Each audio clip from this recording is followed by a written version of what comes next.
জেলায় জেলায় সংকট সমস্যা, তা থেকে উত্তরণের চ্যালেঞ্জ আর সম্ভাবনার কথা তুলে ধরতে চলছে ডিবিসি এক্সপ্রেস।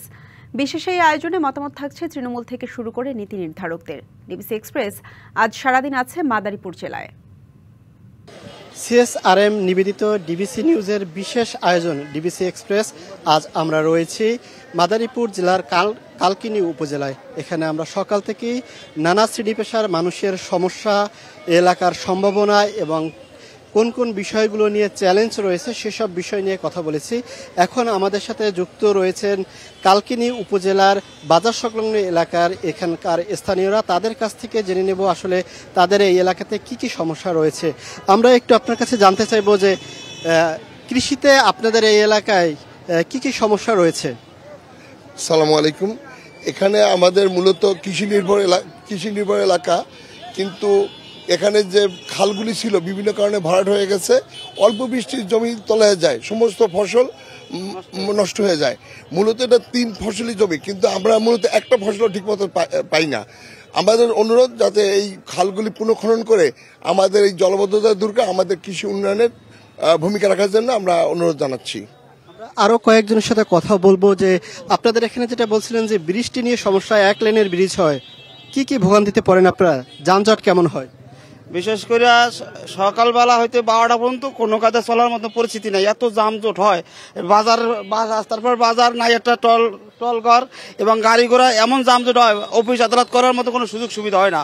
মনে করেন 4 ঘন্টা জাম দিয়ে বইয়া থাকা লাগে রাস্তায়, এত যানজট পড়ে। দ্রুত ব্রিজটা লাগে আমাকে, ব্রিজটা যদি আমাকে কাজ হয় দ্রুতভাবে যানজটটা সরে, নাহলে কোনো কাজে চলার মতো অনুপযোগী হয়ে যেতে আছে। এই অবস্থা, রাস্তাটা অনুযোগী হয়ে যেতেছে। গাড়ি ঘোড়া চললে 10টার পরে তো 12টা বন্ধ, চলার মধ্যে কোনো কায়দা নাই, এমন অযোগ্য হয়ে গেছে চরকম। যার কারণে দ্রুত আমাকে ব্রিজটা কাজ করা লাগে স্যার, এই দ্রুত আমাকে দাবি। সরকারি বা স্থানীয় যারা রয়েছেন প্রতিনিধি, তাদের সাথে আপনাদের কথা হয়েছে না? তারা কোনো আশ্বাস দিয়েছে কিনা এই বৃষ্টির বিষয়ে?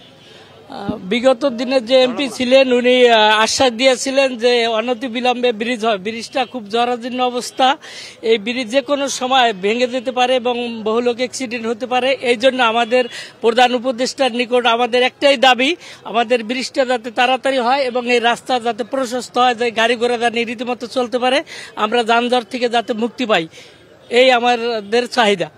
আমরা একটু চিকিৎসার বিষয়ে কথা বলবো। এখানে জানতে চাইবো যে আপনারা সদর হাসপাতালে কেমন চিকিৎসা পাচ্ছেন? আসসালামু আলাইকুম। আমি সদর হাসপাতালে আমরা ভালোই চিকিৎসা পাইতেছি, কিন্তু সেইখানে পরিবেশটা আরও উন্নত হলে ভালো হয় এবং হাসপাতালের শয্যা সংখ্যা বাড়াইলে ভালো হয়। আর আমি কালকিনি সৈয়দ আবুল হোসেন বিশ্ববিদ্যালয় সম্পর্কে একটা কথা বলতে চাই যে কালকিনি উপজেলা একটা, ডাসার উপজেলা অন্যটা। ডাসারের ছাত্রছাত্রীরা এই কলেজে পরীক্ষা দিতে আসবে না, তাদের আসার কথা ছিল। কপারেশন করে এক উপজেলার ছাত্রছাত্রী আর এক উপজেলায় পরীক্ষা দিতে যাবে, কিন্তু ডাসারের কেন্দ্র তারা তাদের ভিতরে কলস পাল্লাইয়া তারা উইমেন্সের ছাত্রছাত্রী আতাহার আলী একাডেমিতে নিবে, একাডেমির ছাত্রছাত্রী উইমেন্স কলেজে নিবে, কিন্তু কালকিনি কলেজের ছাত্রছাত্রী কেন ডাসারে নিবে?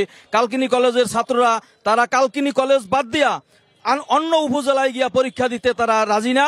তারা প্রয়োজন বোধে যদি কলেজে পরীক্ষা না দেয় তাহলে হাই স্কুলে যেন পরীক্ষা তাদের কেন্দ্র নেওয়া হয়। আর কালকিনি বাজারের ব্রিজটা যেন সংস্কার করা হয় এবং রাস্তাঘাটের উন্নয়ন করা হয়, এটাই আমার প্রত্যাশা।